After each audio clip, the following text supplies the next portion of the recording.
It's the Real Jonathan Smith Show on Indie Sports Ticket, 1430 AM, 93.9 HD2, and always on the free Indie Sports Ticket app.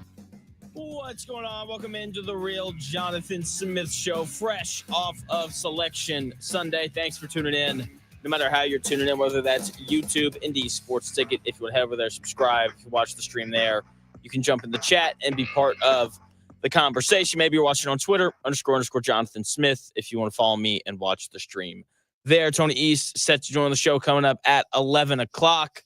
He is an IU alum, so we're going to talk a little bit about Indiana basketball, and of course we'll talk Pacers as well because Tony does an excellent job covering the Indiana Pacers. Now, straight up, the Indiana Hoosiers got snubbed.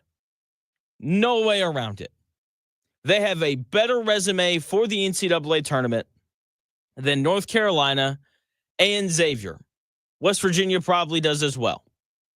The fact that both of those teams got in over Indiana is simply absurd.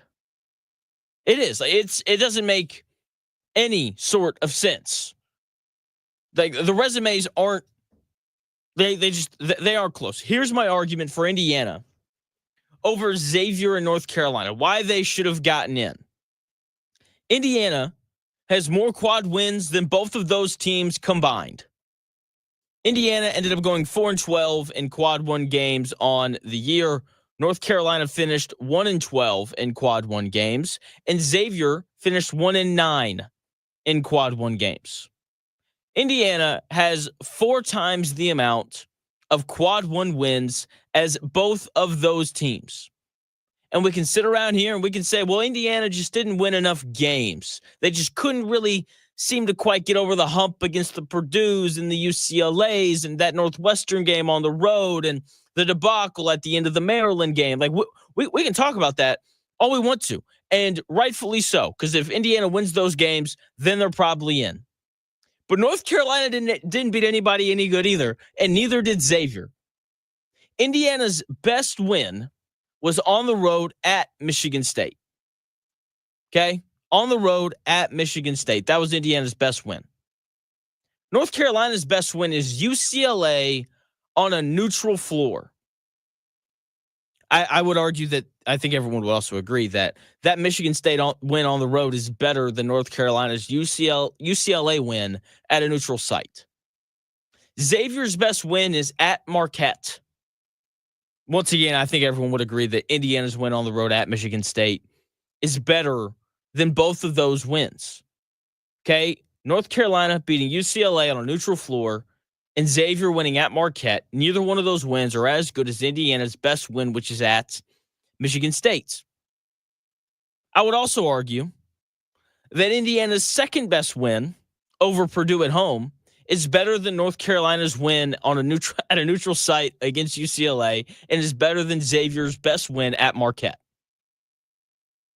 Indiana has a better record in quad one games, and they have the best win, period, between these 3 teams. The other part of this that is important, because when you're on the bubble, everything is important. Indiana doesn't have a bad loss. Undefeated in quad 2, quad 3, and quad 4 games on the season. These other teams are not. North Carolina, 21-1 with a quad 3 loss to Stanford at home. Xavier's 20-2 with losses to TCU and Georgetown. Okay, teams that lose to TCU and Georgetown in the same season, I don't think should be in the NCAA tournament. And if you lose to Stanford, who's not very good, at home, I'm sorry. This doesn't make any sense. Indiana has more good wins. Their best wins are better than Xavier's and North Carolina's. They don't have any bad losses, whereas North Carolina and Xavier both do. They played in a tougher conference than North Carolina and Xavier did. Okay, more good wins, less bad losses. I don't understand how Indiana could be on the outside looking in when the resumes are nowhere even close to being the same. If you removed the logos, and maybe if you removed the head of the NCAA tournament selection committee, then Indiana probably would have gotten in. The thing is, and I do think that this played a role, North Carolina is a bigger blue blood than Indiana is. Their blood is bluer than IU's. They have more recent success. They're a legitimate national brand. Indiana, as of right now, is not. I know that they used to be, but they're not right now. And the committee wasn't going to keep out arguably the biggest brand in college basketball if they were on the bubble. It wasn't going to happen. And, when North Carolina got in, despite their pitiful resume, everyone immediately pointed to something that we all knew that they were going to point at. The North Carolina athletic director is the head of the selection committee. And that's a bad look when North Carolina, who doesn't deserve to be in, gets in when their athletic director is at the head of the board. And apparently he got like $104,000 bonus by North Carolina making the NCAA tournament. But he was out of the room for all the conversation around North Carolina. Apparently, that's what they say. That's what the reporting is. So I'm going to be nice, and I'm going to assume that they're telling the truth. So I don't think that North Carolina got in because their, athletic director is the head of the committee. They got in because they're the biggest brand in college basketball, one could argue. This is a television event, and the NCAA wants to put the best product on television.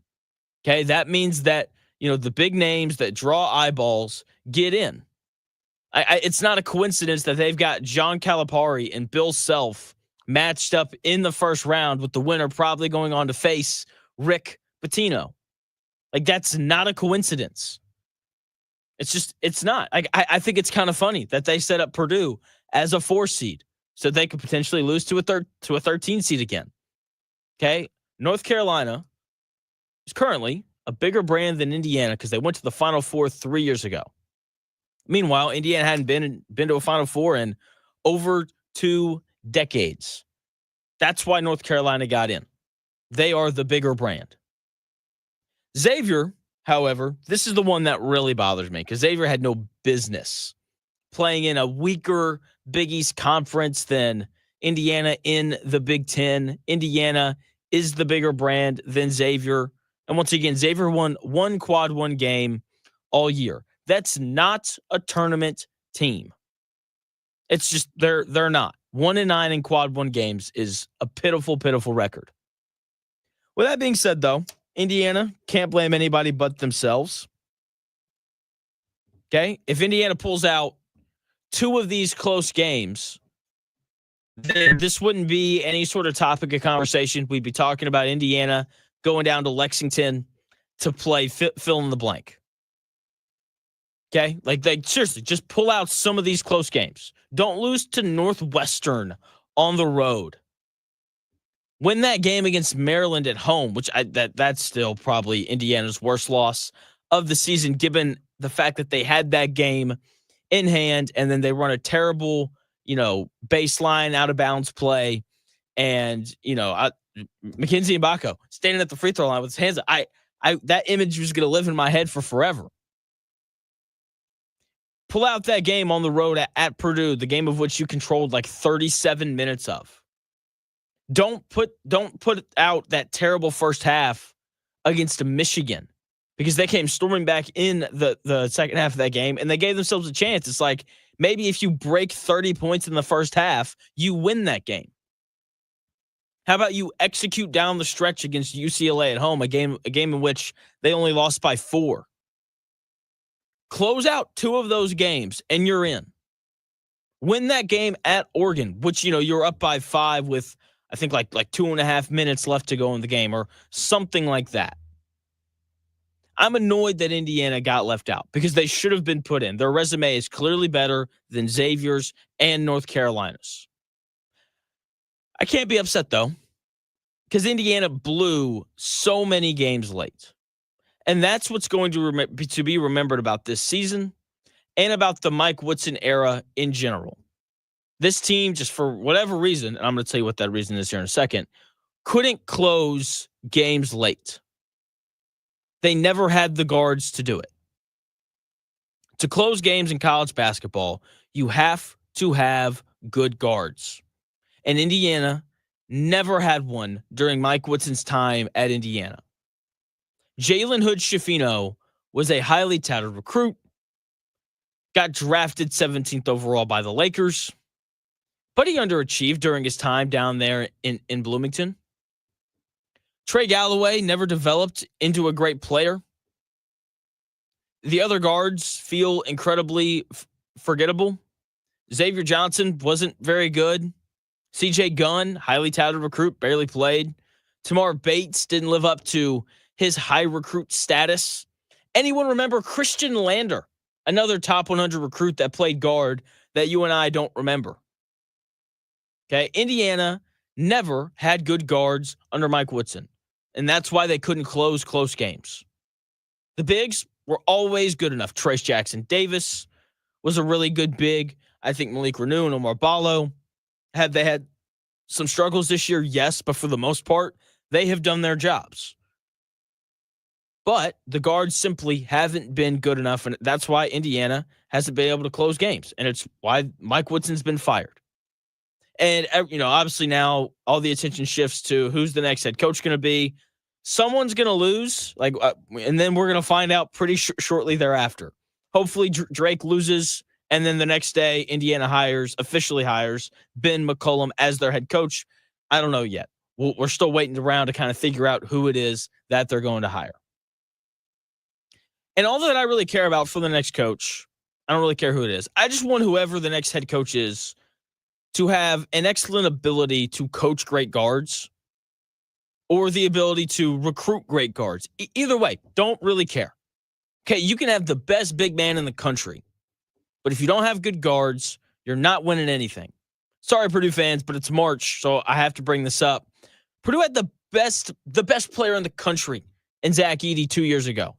National Player of the Year as a junior, but they lost to Fairleigh Dickinson in the first round because Braden Smith and Fletcher Lawyer and Brandon Newman simply were not good enough.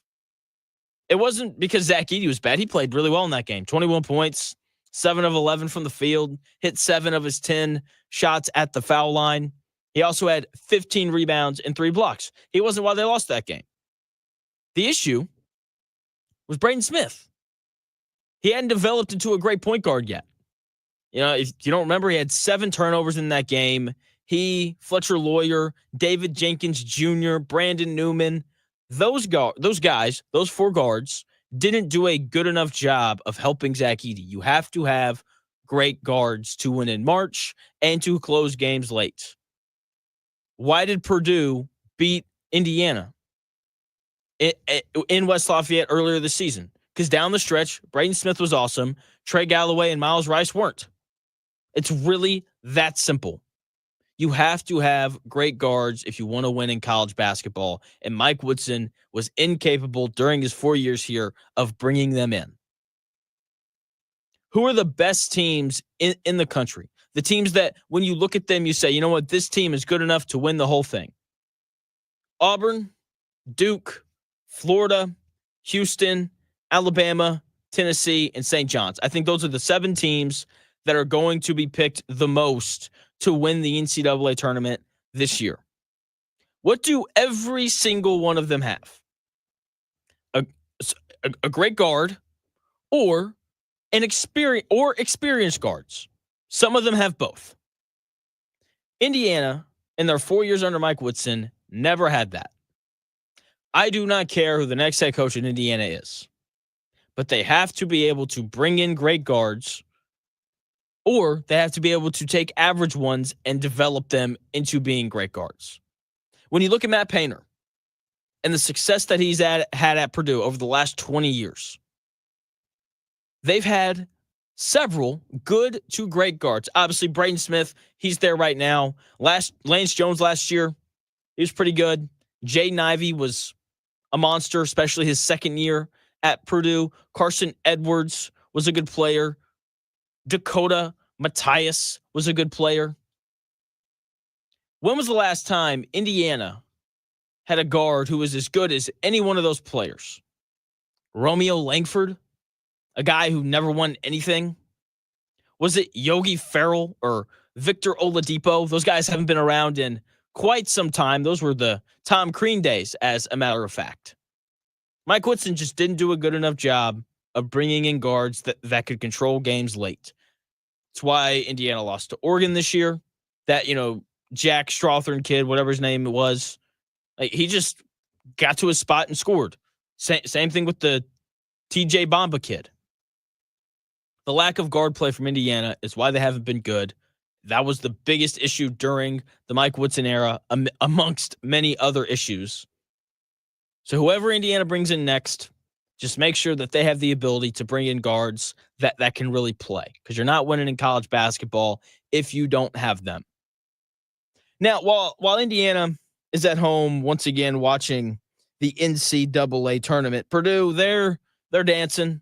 They're a 4 seed.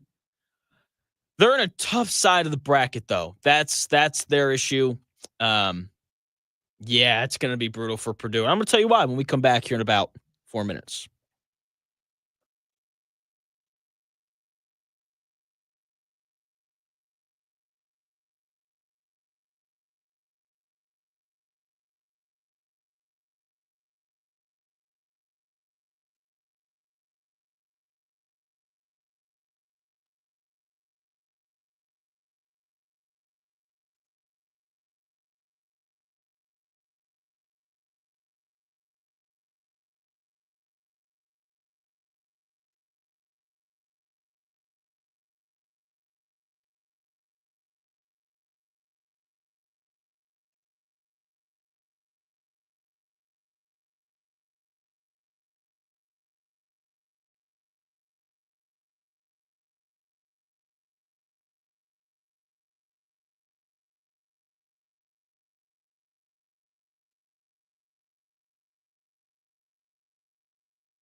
The best takes.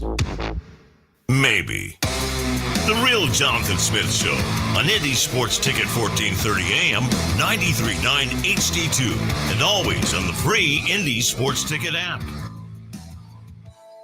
What's going on? Welcome back to the Real Jonathan Smith Show here on Indy Sports Ticket. Hopefully you're having a nice start to your week. It's Monday. If you're a Purdue fan, you're pretty excited. If you're an Indiana fan, you're probably at least a little disappointed. I know, some of you guys are going to try to act hard and be like, I'm glad we didn't make the tournament. We didn't deserve it.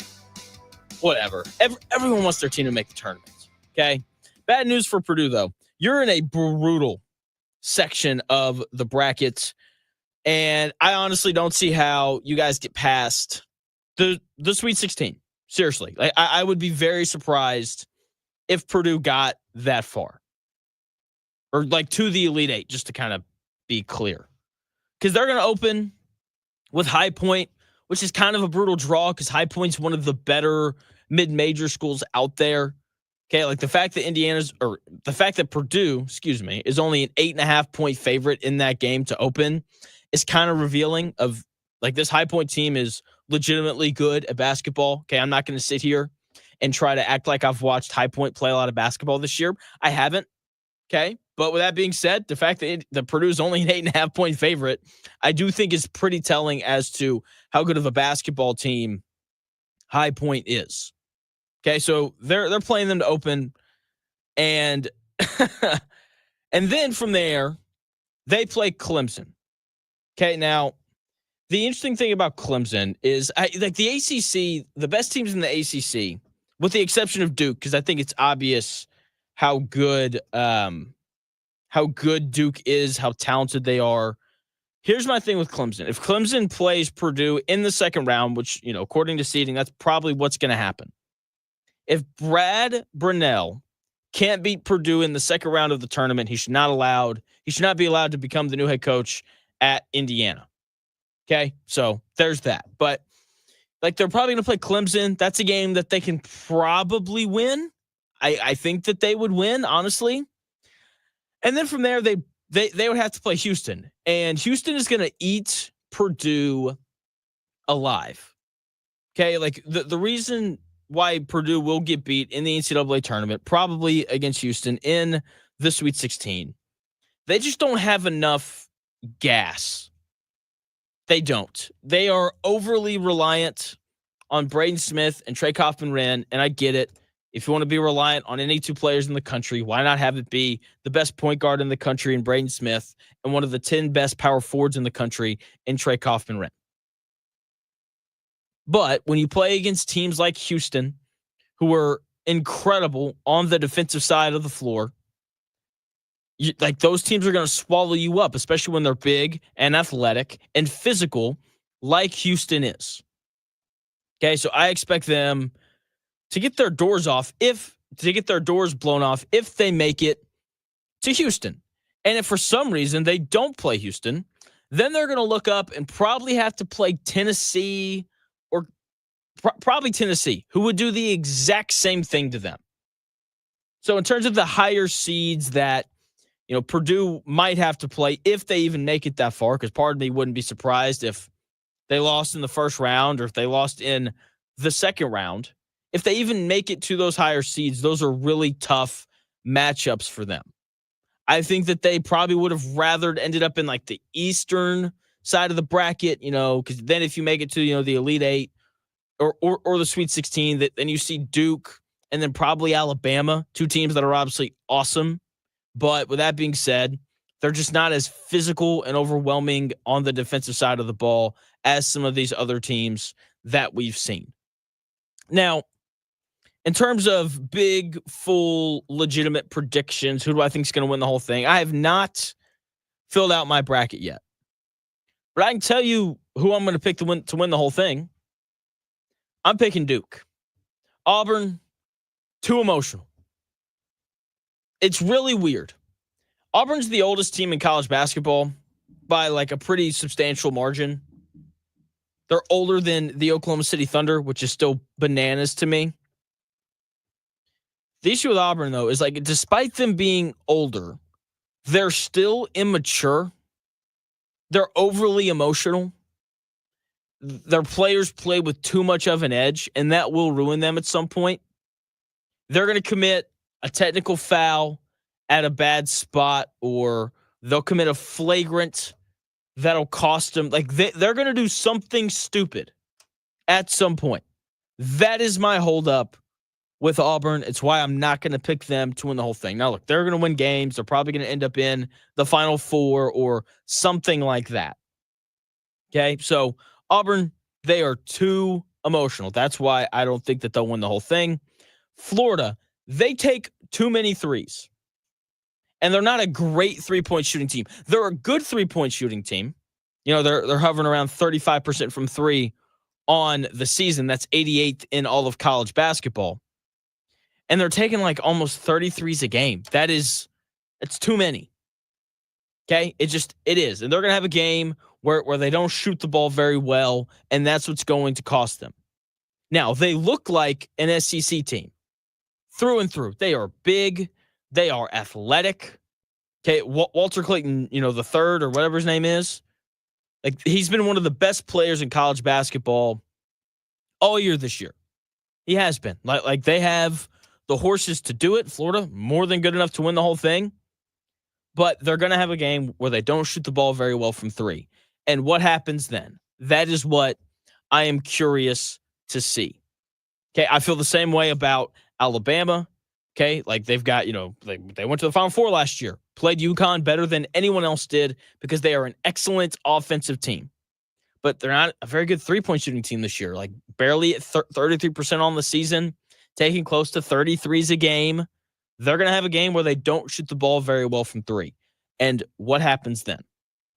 Okay, that is my concern with Alabama and Florida. The shot selection isn't always great, and I'm not as worried about this with Florida, but I don't think Alabama's a great defensive team. Florida, however, they can get after you. Speaking of defense, the reason why I wouldn't pick Tennessee, St. John's, Michigan State, and Houston, they're just not good enough offensively. It's my holdup with all of them, really. Okay, like you have to be able to score the basketball at a high clip. Every team in college basketball, from the 16 seeds all the way up to the 1 seeds, every team in the NCAA tournament can probably play a game in the 60s and low 70s. It's a pretty normal score for college basketball. And because it is, anyone can win a game like that.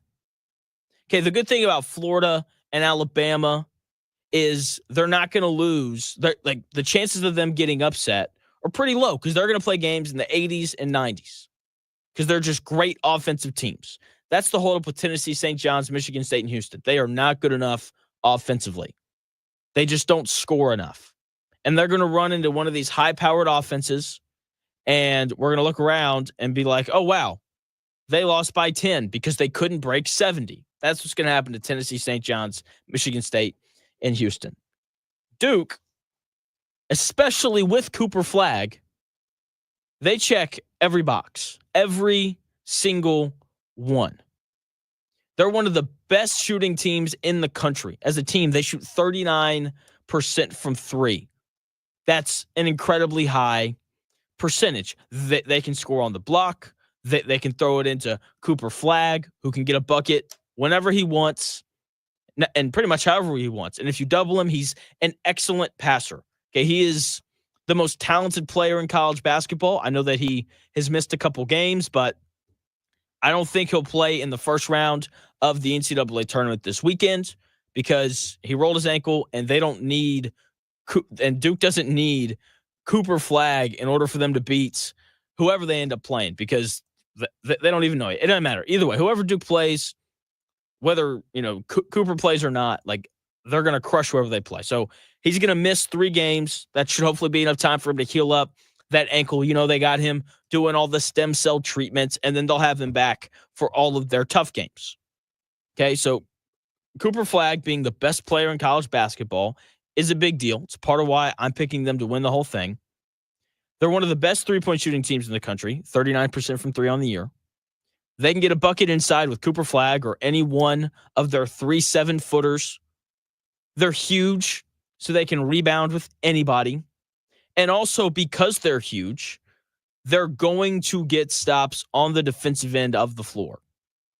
Their size is just, it's overwhelming for a lot of the teams that they play. They don't have a guy on their roster shorter than 6'5".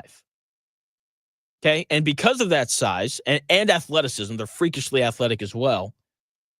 They protect the rim at a very high level. They're also very long, so they force a lot of turnovers. With that length, they're in the passing lanes doing all those things. And once again, they have Cooper Flagg, the kid that's probably going to go number 1 overall in this next NBA draft. Okay, like they are just an absolute juggernaut. And it's not just him. Like this is how I know that Duke's the best team in all of college basketball. And this is how I know that, Cooper Flagg's the best player in all of college basketball. He's so good that we don't even talk about the plethora of other NBA guys that they have on this roster. Cooper Flagg. Con Knuppel's been one of the best players in college hoops this season. No one talks about him, though, because of how deep this, Duke team is. Tyrese Proctor was the best player on a team last year that went to the Elite Eight. Okay, Isaiah Evans, another freshman that is freakishly athletic and talented and is going to play in the NBA here at some point. I don't know what the weakness is for Duke. I legitimately don't. And my first thought was experience. There's a chance that they just don't have enough experience to win some of these big, close games. And then I went through it. Let's just look at the guys that they had who played in big games last year. Once again, Tyrese Proctor played in the Elite Eight last year. So did Malik Brown and Caleb Foster. All those guys are juniors. Every junior and senior on this Duke roster has played in an Elite Eight game before. Mason Gillis played in the national championship game last year. Duke has 6 seniors on their roster. Yes, their best players are freshmen. Okay, the Knuppel kid's amazing, and once again, Cooper Flagg, probably the best player in all of college basketball. But there's a decent amount of experience on this team as well. I'm picking them to win the whole thing. Once again, I'm just not too sure what their weakness is. They can shoot it. They've got multiple guys who can get a bucket on their own. They're big, so they rebound well. They're big, so they defend really well. I think that they win the whole thing. John Shire wins his first national championship as the head coach of the Duke Blue Devils. Okay, I will put together my full bracket later today. I think C. Fitch did us the honors of starting a, Dan Dockett show or Ticket 1430 bracket challenge thing. So we're going to do that. It's going to be good. Will I win it? Probably not. Okay. Speaking of winning, the Pacers haven't done that here as of late. Tony East he's set to join the show coming up here at 11 o'clock. We'll talk about not only the end of the Mike Woodson era at Indiana, but we'll also get into the Indiana Pacers and the fact that they're 2-4 in their last 6 games, which is exactly what I'm going to talk about when we come back here in about 4 minutes.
The best takes, stories, and entertainment. It's The Real Jonathan Smith Show on Indy Sports Ticket, 1430 AM and 99.5 HD2. What's going on? Welcome back to The Real Jonathan Smith Show here on Indy's Sports Ticket. Thanks for tuning in. No matter how you're tuning in, whether that's YouTube, Indy's Sports Ticket, if you want to head over there and subscribe. Maybe you're watching on Twitter, _ Jonathan Smith. Either way, I greatly appreciate it. Tony East joining me here in about 20 minutes to talk Pacers. Here are my thoughts on the Pacers and how bad they've been playing here as of late. They just got done with this very important 6-game stretch. Okay, they enter it, the Pistons and the Pacers and the Bucks are all jockeying for position for the 4 seed in the Eastern Conference.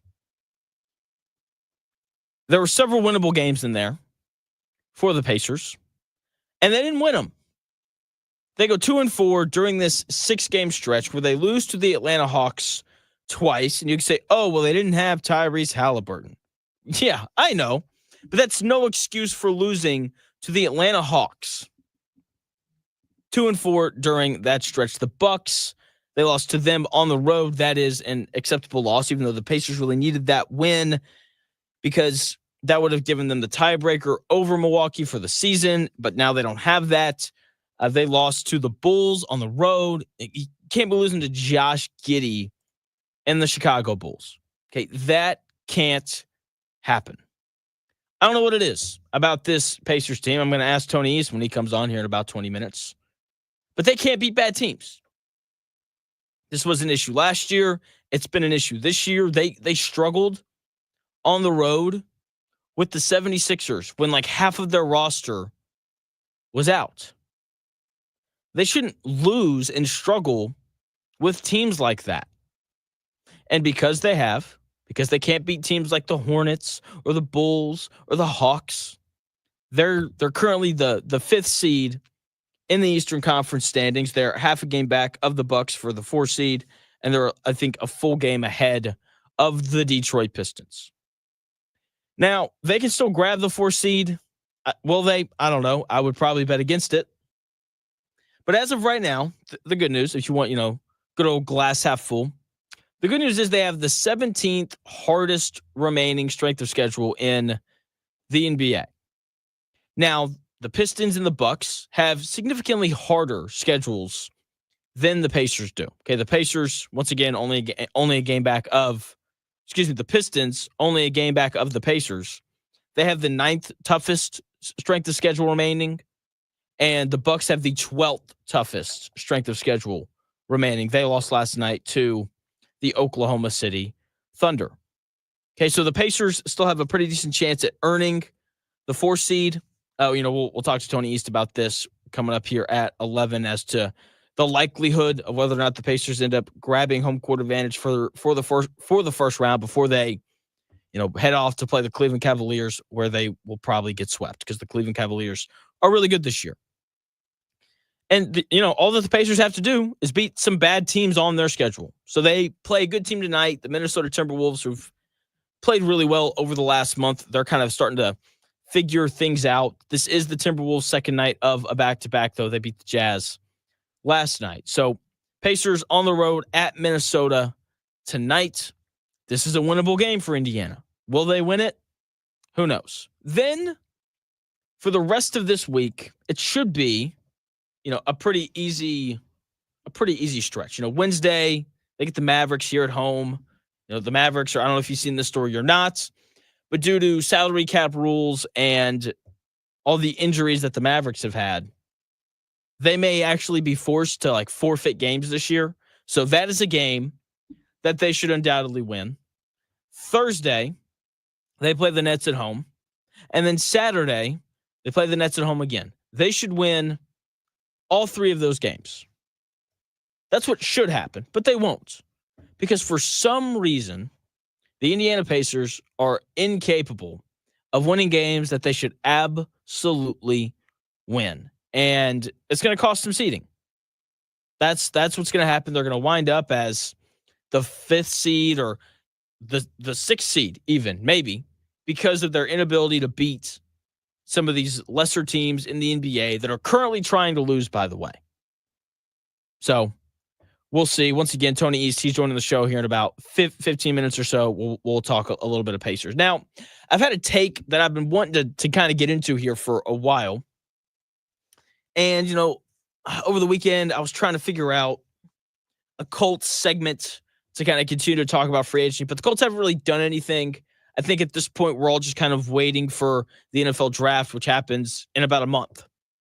Okay, so instead of doing a Colts, free agency take or just a Colts draft take, because I think it's pretty clear where I stand, they're probably going to take a guard or a linebacker with that 14th pick, unless Tyler Warren is still on the board, which he more than likely won't be. Would love to see them trade up to the 7th pick where the Raiders are picking, but that won't happen either because it's the Colts and they don't trade up. So instead, I wanted to discuss who I think is one of the probably the most polarizing player in this year's NFL draft. Shedeur Sanders. I don't know if you remember the story or not, but coming out of the combine, where players meet with every team, Shedeur Sanders was called brash and arrogant by a quarterback coach drafting within the top 7 picks. And that's just, to me, that's the least surprising thing ever, that Shedeur Sanders is, quote, brash and arrogant. Because he is the son of Deion Sanders, who gave himself the nickname Primetime. Do you know how arrogant you have to be to call yourself Primetime? Like, have you seen any of the media stuff from Deion Sanders? Like father, like son is a real thing. And when Deion Sanders showed up in the NFL, he was a little arrogant. He was a little cocky. Right now, he's not anymore. Okay, he's a quieter guy now who's actually built a pretty good football team in Colorado. Right, but that's what happens. Right, you get older, you mature, you don't say things that are quite as crazy. But Shedeur Sanders hasn't gone through that process yet. Shedeur Sanders, kind of arrogant. Okay? Like, this is the quarterback that showed up at Jackson State, and all of a sudden Jackson State started winning. And then he shows up at Colorado, and they make a bowl game in his first year as the starting quarterback there. And then in his second year, they go 9-3. He has somewhat of a right to be arrogant because he's a really good player. Okay, to be able to show up in 2 different places and change things almost immediately is impressive. I get it, though. Arrogance is a bit of a turnoff. And quarterbacks like that, arrogant quarterbacks, they don't mesh well with everybody. It doesn't change the reality, though, that Shedeur Sanders is I think he's going to be a good, solid NFL quarterback. Is he going to be great? I don't think so. Is he going to be worthy of, a top 3 pick? Probably not, but it's a weak quarterback draft class. And so the Giants, who are trying really hard to bring someone in to play quarterback for him but can't get anyone to do it, they're probably going to draft him with the 3rd pick. And that's probably going to be too high. Shedeur Sanders reminds me a lot of Baker Mayfield coming out of Oklahoma. Do you remember Baker Mayfield coming out of college? Arrogant, arrested on Dixon Street in Fayetteville. He was arrogant because he won games at Texas Tech. And then he goes to Oklahoma and he wins games there. And he's doing the whole, the whole Baker Mayfield experience coming out of Oklahoma. A little more over the top than Shedeur Sanders. But Baker Mayfield gets drafted too high. He goes number 1 overall. People react and they're like, wow, that's kind of, it's a bit of a reach. And that leads to this whole media feud, Baker Mayfield and Colin Cowherd. Feud isn't the right word. It's called media tension, and there were just a lot of mixed reviews about Baker Mayfield coming out of Oklahoma. A lot of people loved him. A lot of people didn't like him at all. And I think Shedeur Sanders matches a lot of these things. Shedeur Sanders has mixed reviews by the media and by fans. There are some people who love him, and there's other people who don't. He's fine. I don't really lean one way or the other. Baker Mayfield was not viewed as a first-round talent. Shedeur Sanders, not viewed as a first-round talent. Now, they'll both be taken, or Baker Mayfield was taken in the first round, and Shedeur Sanders will be taken in the first round because there's really no such thing as a second-round quarterback. Like, if they're good enough to be drafted in the second round, teams take them in the first round just because of how the contracts work. If you take them in the second round, you only get them for 4 years. If you take them in the first round, you get them for 4 years plus a fifth-year team option if you want it. That's part of why the Anthony Richardson stuff is so big this year, so that they can kind of figure out whether or not they're going to want to pick up that fifth year or not. But once again, going back to Shedeur Sanders and Baker Mayfield and just the comparison, I find them to both be very similar. They're these young, arrogant quarterbacks where some of the talent was questioned. They came out in thinner quarterback classes, and they both coming out of college a little arrogant. And here's the thing, I don't find that. I don't find arrogance of, a guy who was just the big man on campus for, a multiple number of years. I don't find that arrogance to be an abnormal trait for a 23-year-old, especially for a guy like Shedeur Sanders, who's 23 years old and has already made millions of dollars and has a deal with Nike. Like, that guy is always going to be arrogant. He's going to grow out of it, though, because his dad played in the NFL for a long time. This is just a trend that I've noticed across sports. Young players in any sport, basketball, baseball, football, whatever, if they have a parent who went pro in any sport, they tend to mature a little bit quicker. Say what you want about Bronny James. By the way, he was +8 the other night. He's got a good head on his shoulders because his dad has played in the league for 20 years. Klay Thompson and Steph Curry matured rather quickly because both of their dads played in the NBA for a long time. I think part of why Marvin Harrison Jr. is so tame and why he had a pretty good year last year and why he figured things out so quickly in the NFL is because Marvin Harrison, his dad, is in his corner helping him work through those things. J.C. Horn, who was, before today, the highest paid cornerback in the NFL, he's matured quickly as well. You know why? Because his dad played in the NFL for a long time. Chris and Kyle Long were both fine during their entire NFL careers because their dad, Howie Long, played in the NFL. Peyton and Eli Manning, same thing. Shedeur Sanders might be a little brash and arrogant right now, but that shouldn't keep teams from drafting him. He's going to mature over time, like Baker Mayfield did. And, Tampa seems pretty happy with Baker Mayfield as of right now. Okay, Shedeur Sanders is going to have Deion Sanders in his corner, which is going to help him. Okay, because his dad knows what it takes to have a long career in the NFL. And I promise you, Deion Sanders is going to make it abundantly clear to Shedeur Sanders what he needs to do. Okay, so I would take Shedeur Sanders if I'm the Colts, and for some reason Shedeur Sanders falls to 14, which would be a very surprising thing. They should take him. Because, look, once again, I don't think he's going to be great. I don't think he's going to wind up as one of the 4 best quarterbacks in the NFL at any point in his career. Cam Ward is I think, going to be the best quarterback coming out in this year's draft class. Just a little more mobile, better arm, can do all those fun, off-platform throws, and he's also played a lot of football. Then again, so has Shedeur Sanders. But Shedeur Sanders is going to be fine. He's going to be a really good player in the NFL, probably going to play quarterback for a decade, and then we'll just kind of have to wait and see what happens from there. And when it comes to the Colts and just thinking about their draft, I know everyone wants Tyler Warren, and I get it. I do too. I'm going to make that clear. I want for the Colts to draft Tyler Warren in the first round. With that being said, he's probably not going to be there for whenever the Colts make their pick. Because of that, they're going to have to take a tight end in the second or third round. And I really wouldn't mind it if they took Mason Taylor. Big tight end out of LSU, can really catch it, very athletic, checks a lot of the boxes of what I think the Colts want in terms of a guy who is just a good pass catcher, big target, all those things. But the thing that I really like about him is his dad is Jason Taylor. And that stuff, it's like one of those little things that matters to me because you want guys that show up and are the opposite of Adonai Mitchell and Anthony Richardson. Anthony Richardson showed up, didn't have a clue how to be a pro. And while you would think that the Indianapolis Colts would have someone kind of help him learn, they didn't, clearly.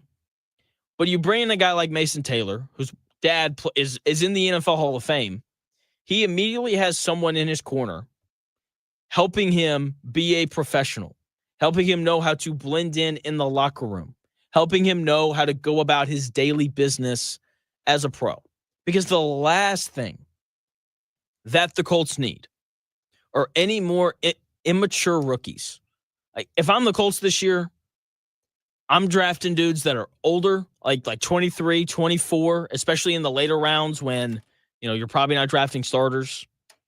I'm drafting guys like Mason Taylor who have people in their corner that are going to help them become a pro a little bit quicker than some of these other guys. Because like that is part of why this, Chris Ballard vision hasn't come together, because they drafted a quarterback who doesn't know how to be a pro.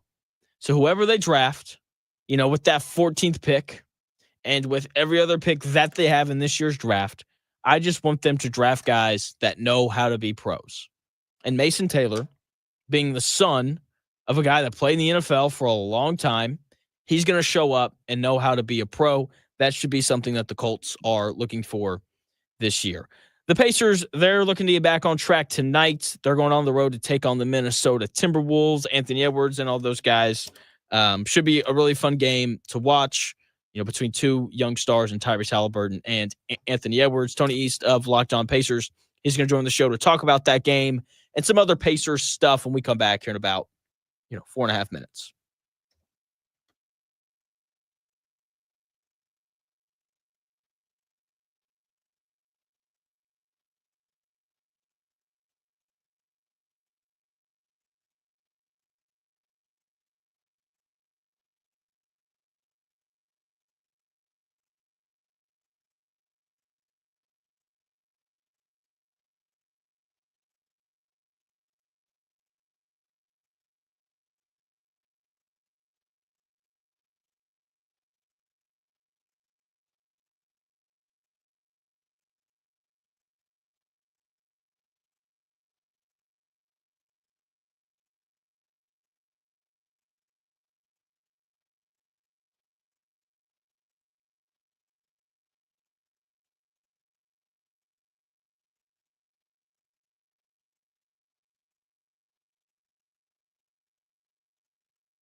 do this. It's the Real Jonathan Smith Show on Indy Sports Ticket, 1430 AM, 93.9 HD2, and always on the free Indy Sports Ticket app. What's going on? Welcome into the Real Jonathan Smith Show here on Indy's Sports Ticket. Thanks for tuning in, no matter how you are tuning in, whether it's YouTube, Indy Sports Ticket, if you want to subscribe there. Maybe you're watching on Twitter, __ Jonathan Smith, or maybe you're listening via that Indy Sports Ticket app, which you can download wherever you get your apps. Joined now by Tony East of Locked On Pacers. Tony, what's going on, man? How are you? Selection Sunday means the NBA doesn't matter to anybody, but big one for the Pacers tonight. They're not playing good, so I'm good, and basketball is booming. That to answer your question. And I like your new intro. That's very cool. Thank you. I had no say in it. I just got on one day, and I was like, oh, that's new. I'm with you, though. It's good. I don't mind it. Real quick, so you went to IU. You are an alum. You care about IU basketball. What were just now that the Mike Woodson era has closed, what were just your overall thoughts on his 4 years there? Yeah, my standards are like a joke. They're really low. And I only say that to say that, like, I'm giving you too much backstory for your question. So I rooted for Purdue growing up until I went to IU, right? So okay. I don't think of IU in like this like crazy high level of program, and I never really have in my life, even when I went there. And they were good when I went there, right? They made 2 Sweet 16s, and Crean was winning Big Tens, and like Yogi was amazing, and whatever. Regardless of all that stuff, you know, Archie was so bad that Woodson beating Purdue half the games and beating Wyoming and Kent State in the tournament, even though those aren't good wins, to be clear, was like fun and exciting to me. And like he didn't recruit Trace, like stumbled into that and all that. But like so I'm not saying this to say that he should still be the coach. This era needed to end so bad. It was miserable at the end, right? Like this season stunk. I like didn't want to watch them play. But I think that I defended him for longer than most because of how low my standards are for the program. And that's kind of this weird reality they're in now, where this year was horrible for a lot of people. They missed the tournament again. They haven't nailed their coaching hire in ages. And the last coach that was decently good, they had nobody liked because they had inexcusable losses every year. Like they're just in a really weird program state. And I don't know how they turn the page on it with how college basketball has changed so much. You know, they just nailed the football coaching hire. So maybe people can have confidence in the admin to get it right again. But it's a really weird spot where the expectations are just way too high, right? I thought Woody was doing an okay job recruiting and winning until he wasn't. And then it was the opposite where it just felt awkward and miserable. So it's a big hire. It's a big time. And I'm not sure what they should want. I personally just want someone who doesn't make watching the games feel like I'm yanking my eyes out because they're just inexplicably struggling to score for several stretches every game. Joined by Tony East of Locked On Pacers. Tony went to IU, so we're quickly touching on the Mike Woodson era. You know, my one thing. Okay, Tony. Here's what I want from the next IU head coach. Yeah. I want someone nice enough to come on my show. That is number one. That is number one. Number two, okay. My biggest issue with Mike Woodson, and I think a lot of people's, was like they just never closed games, especially this year, right? Yeah, you know, like they lose by 4 to UCLA, they blow that game against Maryland. And if they beat Oregon or Maryland, they make the tournament. Yeah, exactly. The game against Oregon, they're up by 5 with like 3 minutes left, and they just collapse. And for me, it comes back to the biggest cliche statement in all of college hoops. You have to have good guards to win. And I don't feel like Indiana has had that under Woodson. Like Jalen Hood-Schifino's probably the best guard Mike Woodson had. And he was, I thought, inconsistent and he underachieved, you know, in the 1 year that he was here. And so that is the one thing I want from the next Indiana head coach. I just want a guy who can bring in good, talented guards. Yeah, and like Vic era right into the Yogi era, you know, like the best IU basketball time in the last 20 years was good guards. And then they even had like Blackman and, you know, Rob Johnson after that who were good enough to like be competitive still. So I agree with that. And like Miles Rice early in the season, I was like, oh man, this kid's going to be great. And he was fine. And he was just he was just kind of up and down. And, you know, Galloway got it going, which is awesome. But like he started down, and I'm with you there. It's hard to find consistency from people at that age. I understand that, but they haven't had high level consistent guard play in a long time, and they need it. And I like the thing of this is where college basketball and the changing landscape caught up to me. Like he recruited okay. Like I know McNeely decommitted, but he got 4 and 5 star guys to come, and I was so excited about Mbako and all this stuff. And then like maybe it's that they weren't developing, maybe it's that they had different priorities because of the guys coming in on the transfer portal, but those guys didn't have the impact at the program that you expect from that kind of caliber, right? So it was just kind of strange that it all worked out the way it did, and every transfer was just kind of okay. I don't know. Maybe it's my own misevaluation of what all this stuff means in talent, but I agree with you that they haven't had that level of guard play in a long time, and it's hard to get it these days with how the landscape has kind of spread itself out in college basketball. But it seems like their rival always seems to have very good guards. Yes, they do. I want one. Now I would like one. Yeah, seriously. Joined by Tony East of Locked On Pacers, which is what we're actually going to discuss now. So we're 66 games into the Pacers season. What has been your biggest pet peeve with them this year? That's a good question. I mean, it's kind of strange because they only have had like one stretch where it felt like they were, well, I guess it was a month, so it's more than a stretch, but where it felt like they were really consistent in what they were doing. In January when they were really good on defense and pretty dang good, but good enough to win a lot on offense. And the rest of the season, right now I think they sit 9th in offensive rating and 15th in defensive rating, right? That's the profile of a team that has about their record and is pretty good. But that also is a team that, like, when you're not elite on both ends, you're going to be you're going to get hit hard by a lot of inconsistency.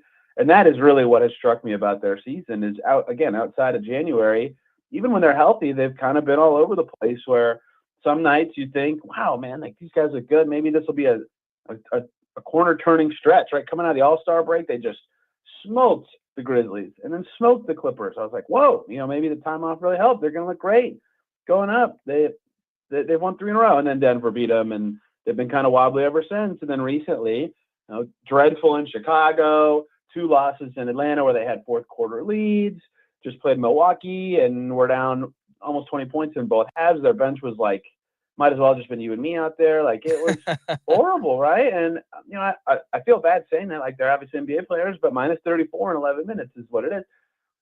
Their consistency was really weird. And last year it was the results were inconsistent, but that's the play style and level was consistent. They were scoring a bunch and giving up a bunch of points. This year it's way more all over the place and a little harder to pin down. And currently in a down stretch, they've had several of these, right? They lost 3 or 4, coming into the break. They weren't very good before basically mid-December at all anyway. Like, it's not impossible to conceive of them recovering, but with guys banged up, with their bench playing just god-awful basketball right now, it's kind of the summation of their season where it's like not maddening because they're good, but painful inconsistencies holding them back from being a little better. Joined by Tony East of Locked On Pacers, talking about just the Pacers and their recent struggles, 2-4 in their last 6 games, including, like you said, 2 losses against the Hawks, 1 against the Bulls, a game against the 76ers, of which I thought they were going to lose at one point. I was like, this is just bad. That was a hilarious game. That was such a funny game because they were down 16, and I took a picture of my notes to prove it. I never thought they were going to lose because when they were down 16, they were 11 for 36 from the field, which is comically bad on like great shots. And then Jeff Doughton, who entered this season making 53 shots total, looked like freaking MJ out there hitting contested 2s all night. As soon as Jeff Doughton started to miss and the Pacers made some 3s, they just walked back ahead. That game was very funny. It was so weird. It was very weird. Yeah, very weird. I was just like, oh, we're gonna get Ricky Council minutes. It's actually kind of fun. But anyway, Yeah. but like, why do they? Is the inconsistency why they struggle so much with these bad teams? Yeah, that's a good question. It's very easy for anyone to just forget the ones they just had because they didn't have Tyrese. But like, they should be able. They had a fourth quarter lead in both Atlanta games, right? They got to win at least one of those, and they were like pathetic in Chicago. That was awful. I mean, they benched their whole starting 5. So. It's a good question, right? Because they even mentioned their assistant coach, Cindy Busick, talked about like getting up for bad teams or banged up teams has been a problem for these guys. And, last season that when they, were more consistent in terms of style, not in terms of results, I chalked up their inconsistent results to the fact that if you are going to score 1 billion points a game and give up 1 billion minus 5, Like some nights, variance will just get you, right? And so you can beat anybody and lose to anybody. This year, when they're defending better, it seems like that shouldn't be the case, but it still is, right? So there is something innate about this team and really the NBA in general, like Minnesota, who the Pacers played tonight. I bet a lot of their fans would tell you they have the same problem, where they're really good against good teams and really dreadful against bad teams in a way that they beat Utah last night comfortably. But if you go to the expanded standings on ESPN, you can take Minnesota. Oh, look, they have 16 wins against about 500 teams. It's pretty good. That's way better than Memphis. It's better than Denver, right? Like they're pretty good, and they have a bunch of losses against bad teams too, right? So in some ways, it's kind of what the NBA is, but the Pacers are certainly unique in that it's 2 years running of this being an issue and sometimes looking completely dreadful against these teams. And I don't really have a good answer for why, right? Like they are clearly good. They can beat anybody. They have beaten basically every top team in both conferences, if your name isn't the Oklahoma City Thunder, but they can't get up to play Charlotte. They lost the Heat too. Like they've lost 4 games to playing teams since the All-Star break, right? They've got to figure out how to be more consistent in those games. I think that's a defense thing still, even though they're better on that end. Like defense travels in a way that gives you a more consistent floor. That's how Orlando's able to have a good record, even with like the worst offense in the modern NBA. Yeah, it's brutal. But it's so bad. I can't stand watching them.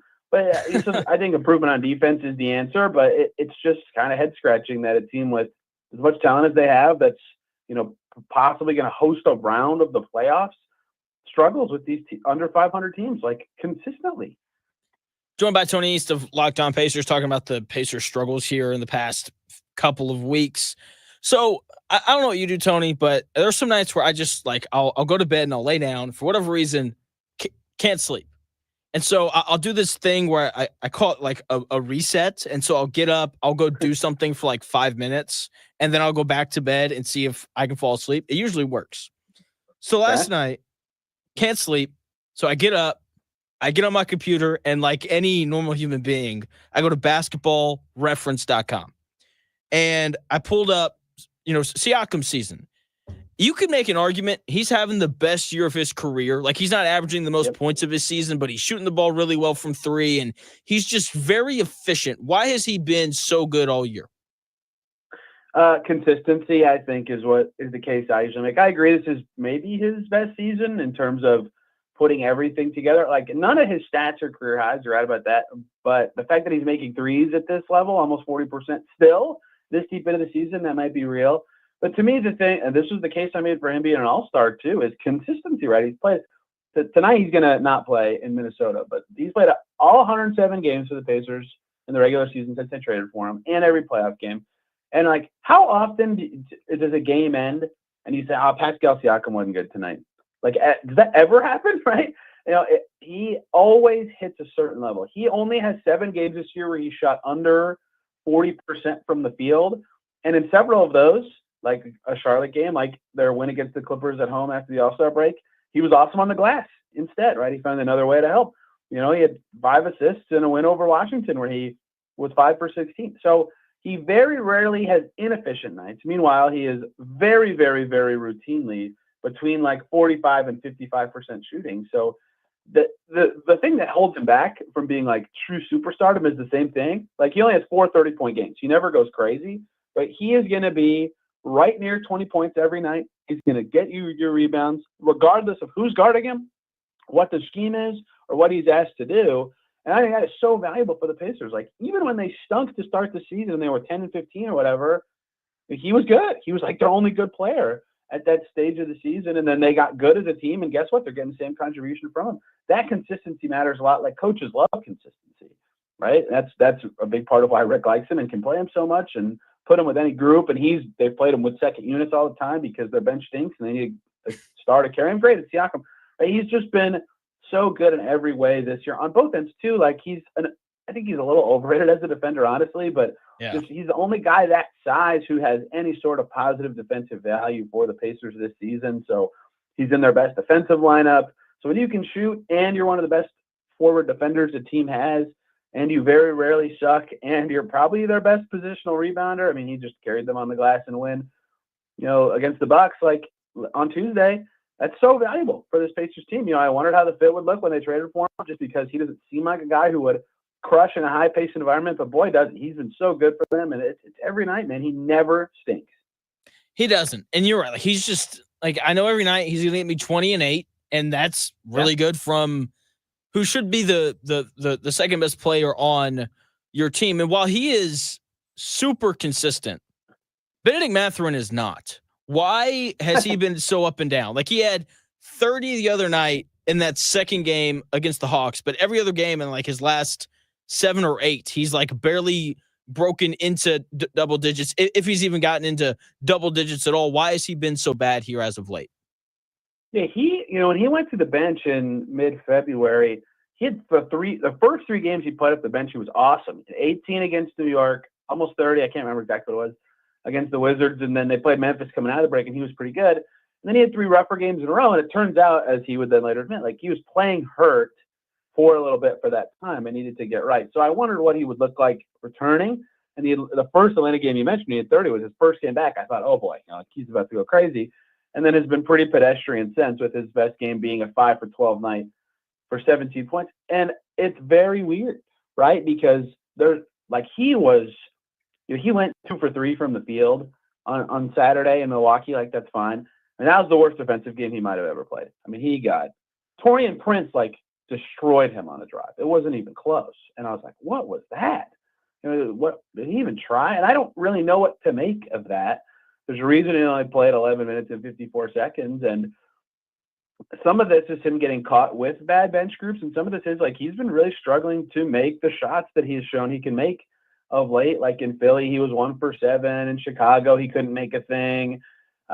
Come before he got hurt or missed time, he was really struggling from the field. I don't think he cracked 10 points in any of those first 3 games coming out of the break. So I think some of it was getting hurt. I think some of it is soul searching with the second unit. And in terms of him getting flow to play more minutes, his defense has been worse recently, right? And they're trying to win. They can't afford to have him out there a ton if his defense is that bad. And we almost wouldn't be talking about this if he had finished a decent layup he got late in Atlanta and had his first game winner or a signature shot of the season, and he just missed it. It was a great look. But I agree with you that he's been playing really poorly, or at least for his standards of late. And some people will point to, this bench role's not right for him. But he was awesome right when he got benched, right? I thought that was 3 of his better games in the calendar year 2025 were those first 3 when he went to the second unit. And it just kind of has faded away recently. And they need him to be good. That bench, McConnell can't create the same way he did last year. It's not even really close. And they don't have a lot of shooting or shot creation. I think they're going to have to tweak the way they handle their bench minutes. And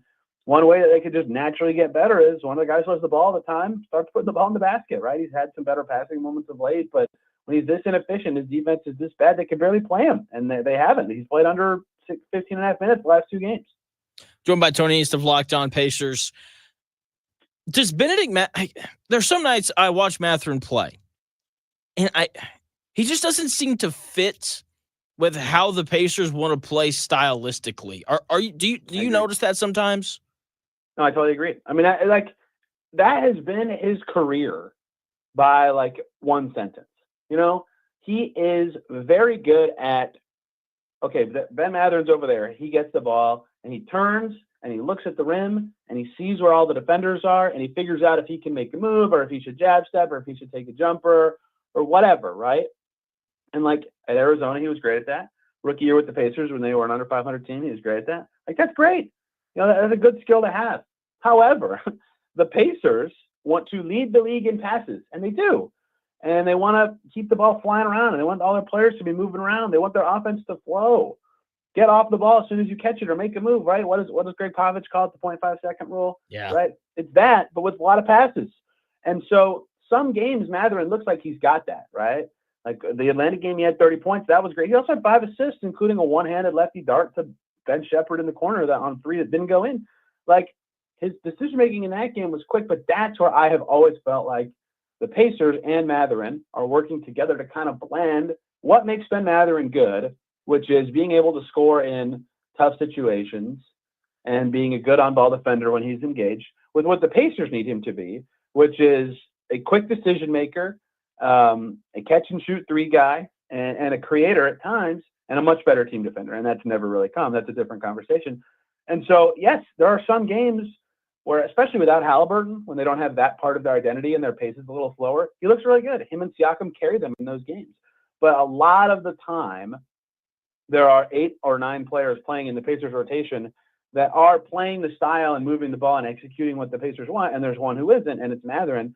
And so that is his forever battle. It's figuring out that how he blends what he does and can get the chances to do the things he's very good at with what the Pacers are good at and have shown through results that it works, right? They had the best offense or second best offense in NBA history last year and made the conference finals. Clearly their offensive system it's still top 10 this year, even in a very down year. It's still good. And so he has had to figure out how to work his way into that and be himself. And that's hard to do. And I think that's why some nights it's easy and comes naturally to him. And some nights he's thinking too much or the shot's not falling and it looks really clunky. And, he's really talented. It's going to be hard for that battle to keep happening, but it's tricky for the Pacers who have a full of the rotation of guys who don't really have trouble with it. And I'm not even saying that to say he won't ever fit here or isn't good. It's just a constant battle the team and player are fighting. Joined by Tony East of Locked On Pacers talking about Bennedict Mathurin. Would you be surprised if they moved him within the next 2 years? No. I thought I said that a little too reactively. Yeah. I only say that because I say that for a couple reasons. One, everything I just said, but two, he's extension eligible this summer. Yeah. For his rookie extension, they probably can't afford it right now unless they move off someone else. And then the year after, he would have to get paid because his contract would literally expire. And so the realities are either he's great and then they would want to pay him, I guess, next year, or they decide now, well, if he doesn't fit, they should probably try to move him before he's a free agent, right? Because he would have value to other teams. Any team that plays slower or any team that's just kind of more development mode would love to have a guy like Ben Mathurin, I would think. I don't know exactly what his value would be around the league, but he's certainly held first-round value. I don't think lottery value, but first round, right? So that's kind of a tricky thing for the Pacers to decide. And I think the answer to the question will actually become obvious after the playoffs, right? Because that was something big about the season is learning what Mathurin looks like in that setting. They know everybody else from last year's team, but they don't know him because he got hurt. And so pretend they get to the postseason and some of his fit issues remain and the game slows down, so maybe he looks awesome at times.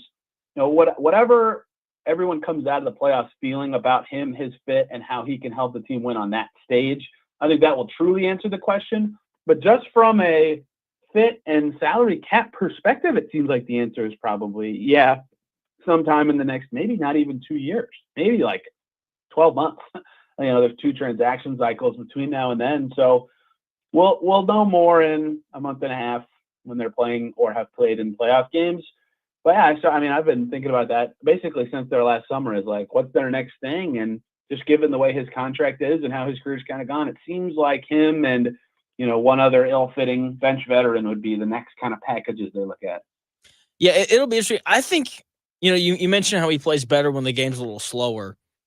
To me, that would mean he'd be better in the playoffs because games slow down a bit. I agree. Totally agree. My favorite thing about it, I'd hate it if they moved him just because, I don't know, there's so many guys on this Pacers team that just seem so nice. Like Halliburton's really, smiley. He seems really happy. And Pascal Siakam seems kind of chill and laid back. And, TJ McConnell kind of seems like the grandfather of the group, and then Mathurin is just this total dog. I don't think I've ever seen that guy smile, And I think that the Pacers kind of need some of that. What do you think? Yeah, there is certainly something to having snarl and oomph. I always use oomph for my term for it. It works. Yeah, and there's something to that certainly, and you need that in a playoff setting. And last year, they didn't got chippy with the Bucks. All right, Isaiah Jackson, Aaron Nesmith. Those were the tough for guys to me in those first 2 rounds of the playoffs in whatever ways. And the Pacers have a lot of guys who can get into those moments in those series, but don't really feel like they have that natural personality. Not that that's good or bad. So, also a thing in the playoffs, right? Those series become intense. You load those guys you're playing against for, a week, 2 weeks, whatever it is. And having one of those kind of players who just has that natural, whatever we just call it, snarl and oomph is helpful. And I just want to see him in that setting because, like you said, in my head, the game slows down, and that lends itself to players who can be special or creative in isolation settings, and Ben Mathurin can be that. However, I will say this. I thought it was very noteworthy last year that the Pacers didn't slow down in the playoffs, right? They kept trying to play fast in that setting. They beat the Knicks, and Tyrese Halliburton, a reporter asked him after Game 7, people talk about the playoffs slowing down. How have you guys kind of kept winning despite your fast pace? And he asked the reporter, he said, do you think we slowed down? They didn't want to. They tried to keep playing fast. And so I agree that their pace was a little slower. Every team's is. You're so locked into a game plan, it's harder to create the same advantages you normally do. But if the Pacers are going to play fast in the playoffs again, even though it seems like Mathurin should naturally be able to have more success, maybe it won't work out that way. Maybe. We'll see. I'm fascinated just to kind of see what they look like in the playoffs. Joined by Tony East of Locked On Pacers, also writes and covers the Fever as well. Will the Pacers be the 4 seed? Their chances of that really sunk on Saturday, didn't it? Yeah. They don't have the tiebreaker with the Bucks anymore. And the thing that gives the Pacers a chance at it is the schedule. I don't know if you've really looked at this, but the Bucks have a very tough upcoming schedule, both in terms of opponents and location. They're about to go on a pretty long West Coast swing. And after the Pacers play Minnesota today, which I would predict they lose that game. The Wolves are on fire right now. Yeah. They come home for like 3 cupcake games in a row. So the actual challenge is holding off Detroit, who also has a really easy schedule coming up. But, they're losing the tiebreaker with Milwaukee really hurt. But in terms of the strength of schedule remaining, Detroit has a tough schedule left. The Pacers is much easier, and the Bucks have, again, this really hard upcoming part. And the Pistons and Bucks play each other in their last 2 games of the season. Oh, wow. Which means that's 2 losses for teams around the Pacers. So I would say the overwhelming most likely finish for the Pacers is 5. And I only keep telling people 4 is possible because the Bucks schedule is hard. Not because I think the Pacers are necessarily playing better than them or are better than them. But also I keep saying, the Pacers schedule is a little easier. But then we had the conversation earlier about how they've been bad in those games. Yeah. They don't deserve the benefit of the doubt that they're just going to walk in and win them, right? So they are. Even though they've been bad against bad teams, it's different in March when the team they're playing is actively trying to lose instead of just being a bad team that might win sometimes.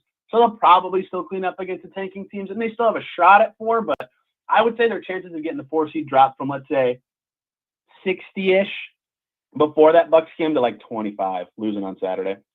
Joined by Tony East of Locked On Pacers. I'm with you. I was looking at it last night from a win percentage standpoint, which is not the best way to look at this.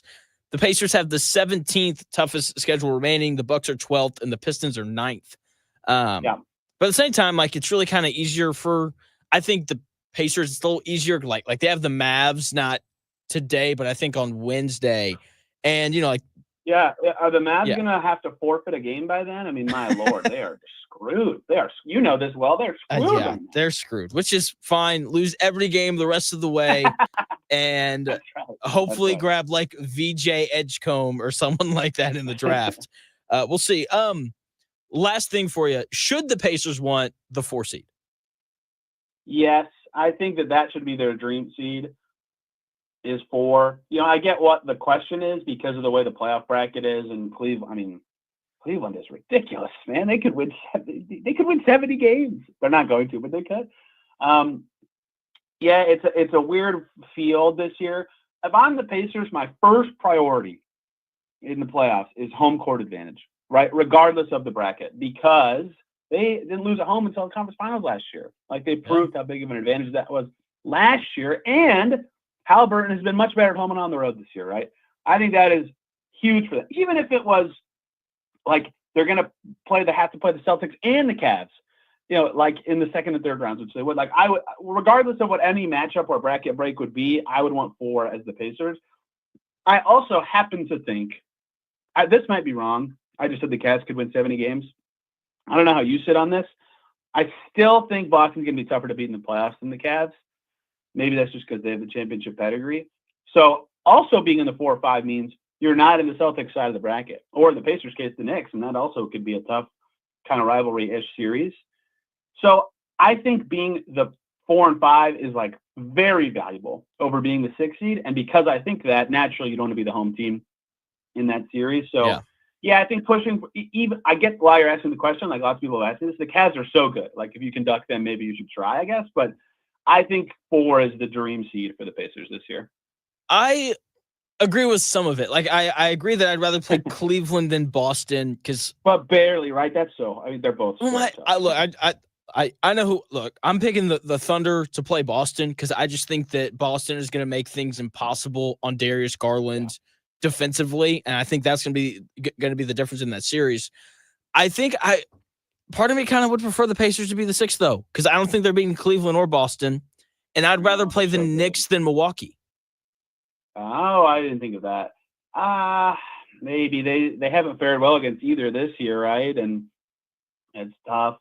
The depth of the Knicks is so bad, so bad, right? Like they are one injury away from really falling apart. As we're seeing now, though, they are surviving without Brunson better than I thought they would. Bridges, man, dude's so good. I know that was a huge shot in Portland. They smoked the Kings. I mean, they buried the Sacramento Kings without Brunson, which that says more about the Kings than the Knicks. But yeah, you know, when he got hurt, I looked at the next schedule when Brunson got hurt. I thought, wow, like 3 is not impossible for the Pacers. But then the Knicks won some tough games, and the Pacers have tripped all over themselves. So that's probably impossible now. But yeah, like that is part of it too. If you truly believe the Pacers' best chance of winning in the first round is playing New York instead of someone else, yeah, then falling to 6 does have some merit. But New York, Boston, Cleveland as a path doesn't really sound fun. It does not. But neither does Milwaukee, Boston, Cleveland. Well, what if, reason with me, what if the Bucks have a terrible road trip and the 4 or 5 could be Pacers Pistons? That'd be Pacers awesome. That's the dream. Not just because I like the Pacers in that matchup more than any other one, but those games have gotten chippy this year. They have. And this is stupid, but like from a storytelling perspective, I just kind of want to see a series against a different team, you know, one they didn't play last year. That's fair. Yeah, no, that makes sense. Tony, thanks for your time, man. As always, you were great. You said you like the Wolves tonight over the Pacers? Yeah, they won 8 straight. They look really good. They really do. Tony, thanks for your time, man. See you. You got it. Take care. That is Tony East. You can check him out on Twitter at Tony R. East. He does a great job covering the Indiana Pacers.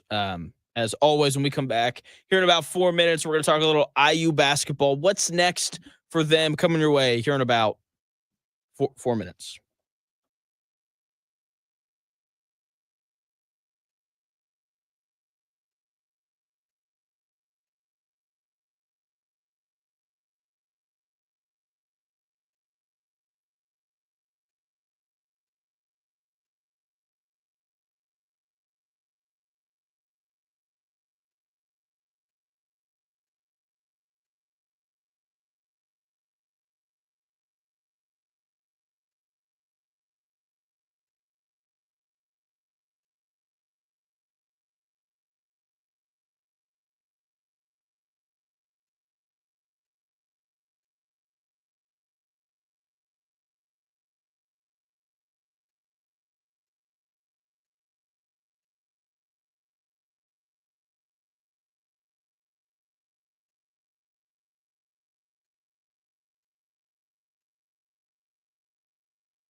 Unadulterated sports talk with unfiltered takes. It's the real Jonathan Smith Show on Indy Sports Ticket, 1430 AM and 99.5 HD2. Welcome back to the real Jonathan Smith Show here on Indy Sports Ticket. Thanks for tuning in, no matter how you're tuning in. Indiana, they got snubbed. They should have been in 4-12 in quad one games. North Carolina was 1-12. Xavier 1-9. I don't think it's crazy to say that if you have one quad one win, you shouldn't make the NCAA tournament. Meanwhile, both North Carolina and Xavier got in, But, if you're Indiana, close games and you get in. That's just the very simple reality of it. Don't collapse down the stretch against Maryland or, close out UCLA. Don't lose on the road to Northwestern. If you win any one of those three games, then you're probably in the NCAA tournament. Now, the Mike Woodson era is officially over down there in good old Bloomington. And, we're going to start seeing more stuff on who, Indiana should hire now that the season is officially over. Jeremy Bullard over on, the YouTube chat, Indy Sports Ticket, if you want to head over there and subscribe.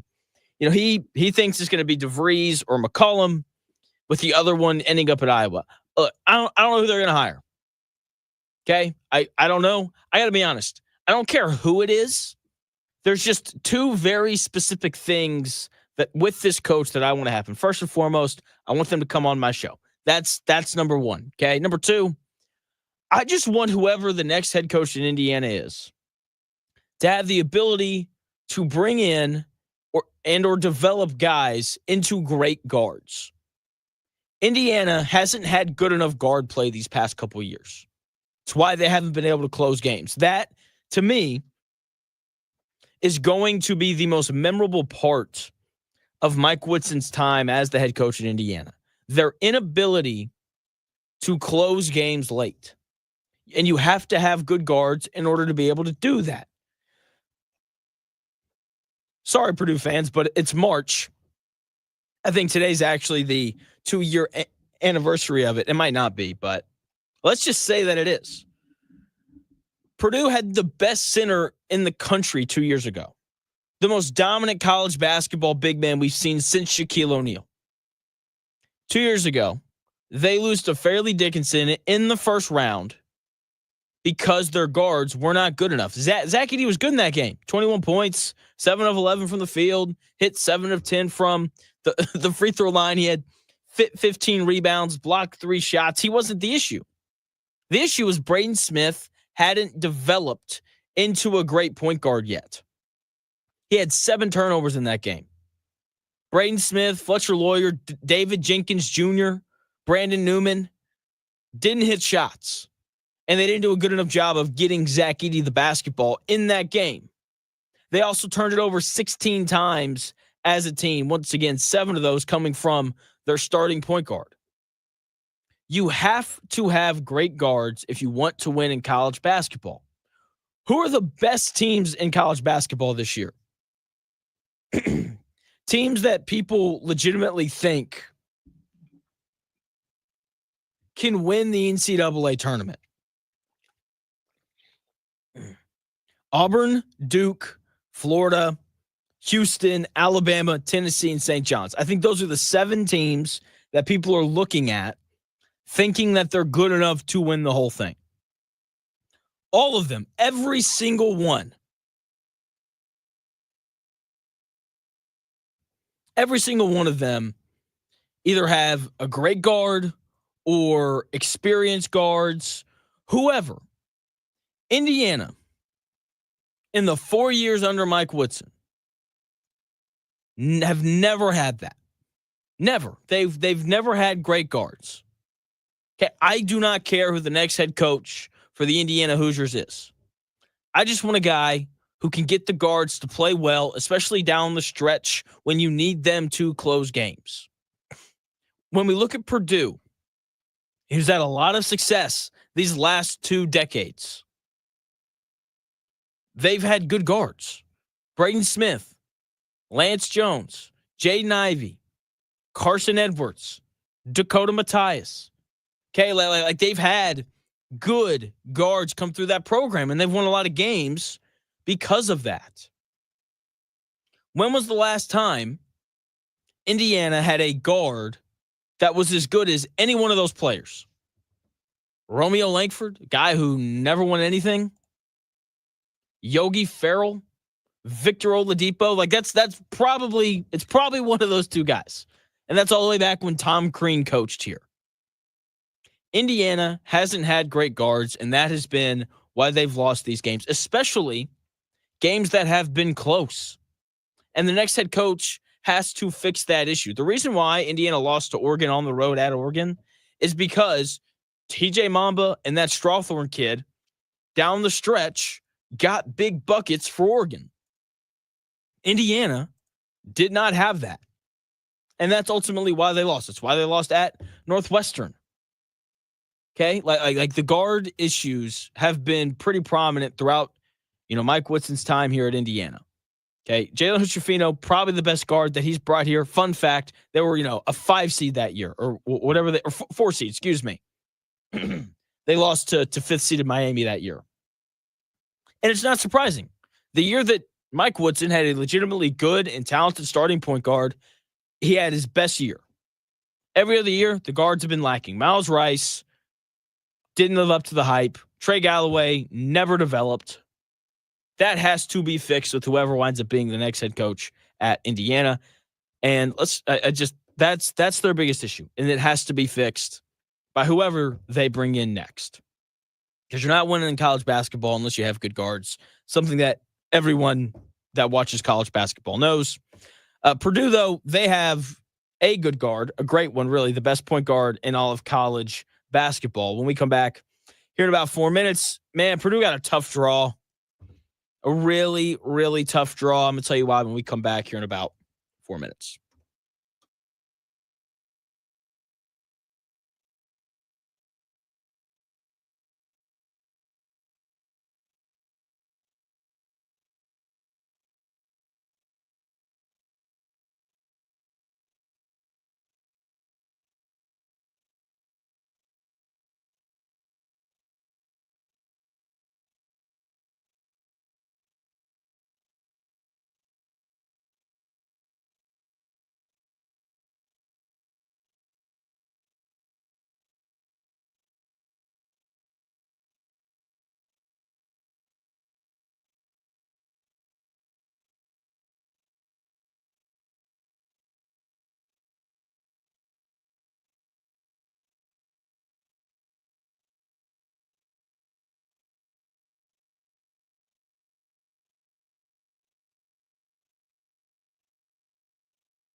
If it's in today's sports world, it's here.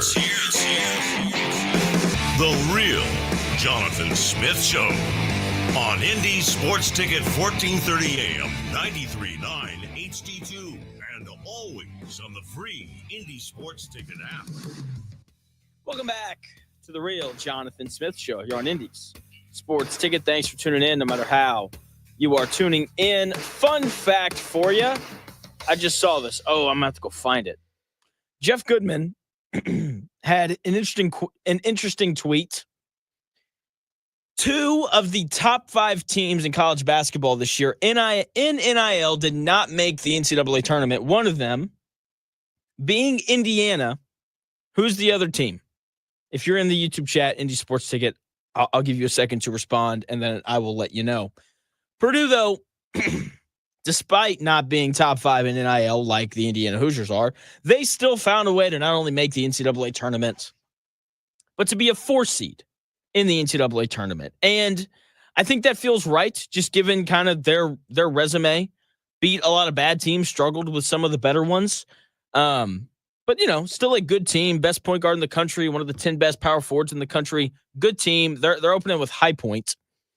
And High Point, man, that is honestly, I'm probably going to pick Purdue to win because they're going to have the best player in the game. Correction, they're going to have the 2 best players in the game. Braden Smith's going to have his way, and Trey Kaufman is definitely going to have his way. So I'm telling you right now, I'm taking Purdue to beat High Point. With that being said, they're only an 8.5-point favorite, which is, I'm just saying that's not like a super big line for a 4 and a 13. Like Arizona is a 13.5-point favorite over Akron. That's another 4-13. Where's the other one at? Maryland, 10.5 points over Grand Canyon. So I'm saying, not the biggest line in the world, but the tough part of this draw for Purdue is not High Point. Okay. It's not. Can High Point beat them? Yes. Like that. They're one of the better mid-major teams in all of college basketball. Okay. Also, for those wondering, the other team that was top 5 in NIL that did not make the NCAA tournament this year is Kansas State, which, makes sense. The reason why Purdue's part of the bracket for them is so tough. It's because they're not getting past the Sweet 16 more than likely. Because that's where they're going to have to play Houston. And of all the 1 seeds, I think that Houston is the absolute worst matchup for Purdue. I think that for them, if they were going to be a 4 seed, the best spot that they could have ended up in was the Eastern region, lined up to play against Duke, which is weird because I also think that Duke's the best team in the country. But the thing about Houston that's going to be so tough on them is just how big and physical they are. Like that is a very physical basketball team. And Braden Smith, undersized, struggles with bigger, more physical guards. And that's what's going to happen. Like they're going to run into, good old Houston in the Sweet 16, and I think they'll lose by double digits. Because I just don't think that Braden Smith is going to have a very good game in that, or a very good game against Houston, and that's going to be kind of problematic for them. So, Purdue probably a Sweet 16 team. Clemson, they're going to play them. I think Indiana should make it a rule. They should call Brad Burnell before the game starts and say, hey, you cannot come be the head coach here if you lose to Purdue in the round of 32. I think that should be a rule, because I think that the last thing Indiana fans want to see is their new head coach get bounced out of March Madness by Purdue, especially if it's like an ugly loss.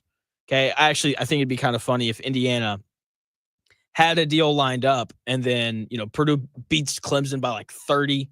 That wouldn't happen. Let's go like 20. And then all of a sudden they're like, you know what? Never mind. I don't think we want to introduce you after you just got your doors blown off by Purdue. I think that'd be kind of funny. But anyway, I am picking Duke to win the whole thing. I do think that they are the best team in college basketball. I don't know what their weakness is. That's why I'm going with them. They're an excellent three-point shooting team, one of the best in the country at 39% as a team. They aren't overly reliant on the three-point shot. They can dump the ball inside and get a bucket from Cooper Flagg whenever they need to. Khan Knuppel is an incredible freshman guard. He's so good. I love watching him play almost as much as I enjoy watching Cooper Flagg play. And as I talk about Duke, and as people talk about Duke, you're going to hear a lot of discussion about freshmen because their best players are freshmen. No doubt about that. Here's the thing, though. Here's the thing about Duke. They are still very experienced. They've got, like 5 or 6 returners from last year's team that played in the Elite Eight. Okay. Mason Gillis obviously transferred in, a guy who played in the national championship game last year. They have 6 seniors on their roster. They are very experienced. They can shoot the ball. They're very large, which allows them to both rebound and defend very well. Duke, they are the most complete team in college basketball. I'm taking them to win the whole thing. John Shire said yesterday during, the Big Selection Sunday show that they expect for Cooper Flagg to play on Friday in their first game against, whoever they wind up playing against, whoever wins those games against the 16 seed. So we're going to wait. We're going to see. It's going to be great. Thanks for taking the time out of your day to tune into the Real Jonathan Smith Show here on Indy's Sports Ticket. It is greatly appreciated as always. The Dan Dockett Show, it's a Monday, which means it's Leary, it's Kent Sterling, the Power Hour, all that good stuff. The Dan Dockett Show comes your way here in about 4.5 minutes. I'll be back on the air tomorrow from 10 to noon, and I will talk to you then.